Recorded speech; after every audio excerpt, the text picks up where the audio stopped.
So thank you. Like I said, my name is John Mertic. I'm with SugarCRM. Just to kind of a little bit of background on me. I'm community manager. Oh, hey, about that. Look at me. So yeah, I'm a community manager here at SugarCRM. It's some contact information for me. I'm also serve on the OW2 board. I'm an officer with the Open Social Foundation, who is a sponsor here today. A couple information on some of the books I've done really about SugarCRM. I've done 2 of them to give you some background. Building on SugarCRM, which is designed to kind of help get you started with building your own application on SugarCRM, and then the definitive guide, which is a deeper developer guide into the SugarCRM. The first one was just updated a few weeks ago, so it's very recent. The other one's a bit older, but still has a lot of very good relevant information for the platform. So what I want to kind of talk about today here in the short 15-minute time span I have is a couple topics. One, kind of introducing, what is CRM, and especially how we look at it. And then what makes SugarCRM kind of different than what your traditional CRM has been over the years. Next, I want to kind of dig into what is the future of CRM. Where is it going? What are the concepts that people are looking at? And where is that future? And then really, why build on us? Why look at SugarCRM as a development platform more than just a simple application? So what is CRM? Well, just quite simply the acronym, Customer Relationship Management. More specifically, it's all about customers. It's about growing and retaining those customers. How do you interact with them? How do you work with them? History about them. It kind of emerged from the concepts of finding a way to digitize your Rolodex, right? So you could find out who, as opposed to me having to flip through cards all the time to remember who I was working with, instead taking that one step further and having it on a digital form so I could look at my computer. But then the realization came, I have all of this data at my hands, maybe I can do something with it. Maybe I can garner some knowledge about my customer. How about maybe I can put some transactional history, what business have they done with me recently? What are their buying pattern habits? Things like that. What are my contacts? What are their touch points with us? Have they attended webinars of ours? Have they attended events of ours? Have they downloaded white papers? Learning all of that kind of past information about them, and then being able to make more conscious decisions about them. And then taking it the next step forward is, now that I know, these conscious decisions people are making about our customers are making, now maybe I can build workflows around it. So I see these people maybe are downloading a lot of white papers, or they attended a couple of our events, or they've shown interest in a particular product line. Maybe now I want to direct them, to an additional resource. Maybe I want to, specifically reach out to them and say, hey, you've downloaded a white paper on, this product of ours. Maybe I can give you a demo tour, for example. So really starting to garner some information. It kind of goes a little bit along the lines of some of that big data, but even on a more granular scale of seeing exactly what are those pieces and how they all connect together. And then how can I make a selling decision to a customer based upon, the habits they've already had with us. So talking about us, Sugar in the CRM space, we position ourselves as the fastest growing CRM company in the world. We're worldwide with partners all over the globe, over 400 partners on 5 continents. We have our main offices in Cupertino, California, with an EMEA office here in Munich, and we also are an IBM global partner. So we're really getting big into the enterprise space that way, with huge traction, huge billing growth over the last number of years. Edition-wise, we have 5 editions of the product. The first one is our base open source edition. We embodied a bit of an open core business model, but by the same token, there's no restrictions on our base edition. It's a free open product. You can use it for any number of users, any number of scenarios. You can extend it any number of ways. It's under an AGPL v3 license. You can do anything you'd like with it within those terms. And there's no restrictions on the number of users you can use there. The commercial editions build upon that, adding feature and functionality that best suits larger audiences. So the professional starts to build on feature, and corporate builds on feature functionality for the SMB segment, and then the enterprise and ultimate edition builds on it for the bigger enterprise segment of some feature functionality that's very specific towards them. So what really makes Sugar different? And there's a lot of competitors. CRM is not a new concept. It's been around for a number of years, harking from the days of Siebel, going through kind of the consumerization stage of, products like Act, which you could buy at least, I don't know here in Europe, but you could go at any office supply store in the US and you could pick up a copy of it. But it's transforming, and it's more than just a solitary, application, but it's kind of transforming the way people work. So what makes us different? What makes our outlook different, especially with a number of our competitors also, putting cloud offerings and whatnot out there? Well, the one thing we do is we believe in putting the user first, and this is something it seems on the level very, very obvious. Of course the user should be first. But the reality is the CRM systems were designed for sales managers to basically keep an eye on their salespeople and be able to manage their forecasts and things like that. It was never really designed with the user in mind.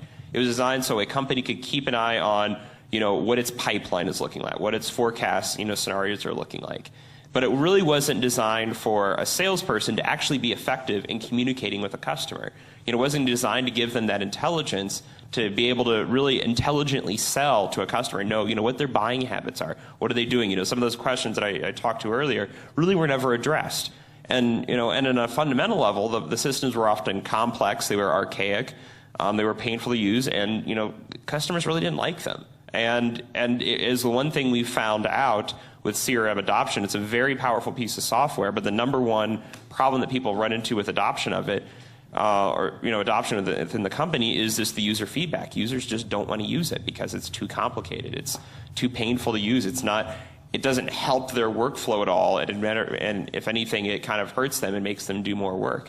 So our concept is, let's put the user first. Let's find ways to make the system be more advantageous for them to be a part of versus the opposite.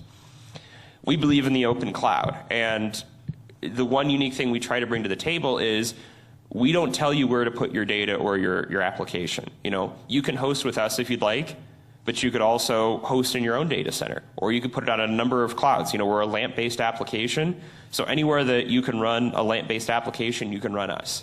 There's no restrictions that way. We encourage people to actually run in different, and we see that with our customer base. Typically for our customers, we have about a third that will run in our data center, we have a third that will run in their own data center, and we'll have a third that run on one of the number of clouds out there. So we see that diversification already across our customer base, and they come to appreciate that, versus many of their offerings out there that force you into running into their data center or their environment, and you're quite restricted because of that. And we believe in the open ecosystem. We believe in, we want to keep interacting with other providers. We don't necessarily need to be the end-all and be-all and provide every single feature to the customer, but we want to make sure that whatever systems you bring to the table that you need to integrate with, you need to support, that we can integrate with those quite easily.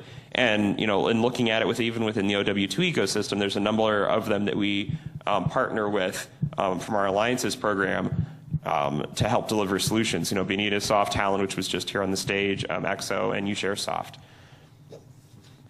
So what does the future of CRM look like? It's a very transforming world right now, and with the concepts of big data and things like that coming to the play, where does CRM fit into this? Is it getting past that digital Rolodex and that simple workflow, but really learning how to manage some more complex relationships. So there's this concept of what's called XRM, and it's really taking the customer per se out of it and not making it a very customer focused, determining that that's the only purpose used for it, but it's anything relationship management, the XRM term, where it's about connecting data together and building and fostering those connections. So it's more than just your customers, maybe your suppliers, maybe your providers, maybe different sorts of entities, and it really takes the CRM kind of focus out of a strict always having to be a part of your sales team focus, but then now it kind of encompasses other parts of your business.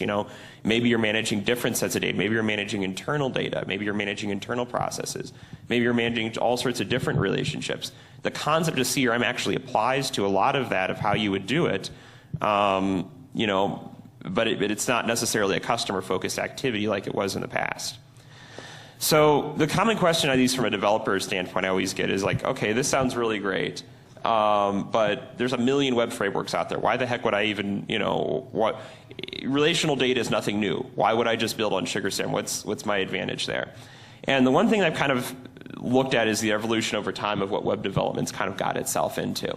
And we started from the very simple stages of CGI scripts and all that kind of stuff and moved on. And we've kind of evolved now to where a lot of those web frameworks are, is at that general purpose framework stage, which is really, really interesting. And they've really enabled a lot of web development to move forward. But I think the next stage we're getting towards is application platforms. And that's where I'm seeing us, other platforms like Drupal and things like that, which are really, as opposed to having things very wideband, it's narrow band and making it easier to get applications out there a lot faster without having to kind of reinvent the wheel for all these common components all over there. And the other thing we're seeing is the future is open standards for interoperability. Being team players and being able to interact with other different components quite easily and leveraging open standards, which is why we've participated in a number of open standards institutions. Me personally, I sit on the board of Open Social. I'm on the board here of the OW2 Foundation, and I'm also a part of the W3C community and business groups. So we use that as a way to kind of help foster the standards around some of these new concepts.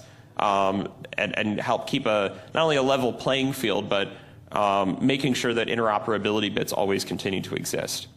So quickly, which I only have a couple minutes left, I'll kind of skim through here a little bit what Sugar gives you out of the gate here. So we look at a modular design so you can interact components relatively easily. You're not kind of, we have a lot of people that will take some of the components and they'll rip a number of them out and they'll put new ones in. And our modular design enables that relatively easily. We have an MVC framework, which has the typical things that aid development relatively easily, make it simpler to build upon. We use metadata-driven views, and this enables us to quickly build out applications faster. Because the typical workflow we see on CRM is it has a very CRUD design, so create, retrieve, update, delete. So our concept is that we can make it as easy as possible to build those sorts of forms. That enables people to move quickly. And with our developer tools, you can actually sit in front of your customers and actually really design how their workflow, their application goes, and then go back and fill in the gaps later. So it really enables quick design and an easy way to get started. User authentication and access control with several different layers in there. The ability to integrate with external services, both from the outbound, so from within the app, being able to reach out to external services and grab data and pull back and forth. And then a web services API so that applications can communicate back within it as well. A simple to administer application, very easy to use developer tools with Studio Module Builder. There's tons of stuff you can do and not even have to touch a line of code. And with Sugar Logic, you can do very simple logic within forms to very complex stuff, including rollups and whatnot. The code base itself is designed to be very upgrade safe, so you can customize the app quite a bit, but also not compromise your ability to upgrade later on down the road. And so here's some, again, a couple resources here about it, a couple books. Sugarforge.org. We also have Sugar Exchange, which is our app marketplace, and some sort of resources to kind of follow up. And with that, that is it. Any questions? Thank you very much. Thank you.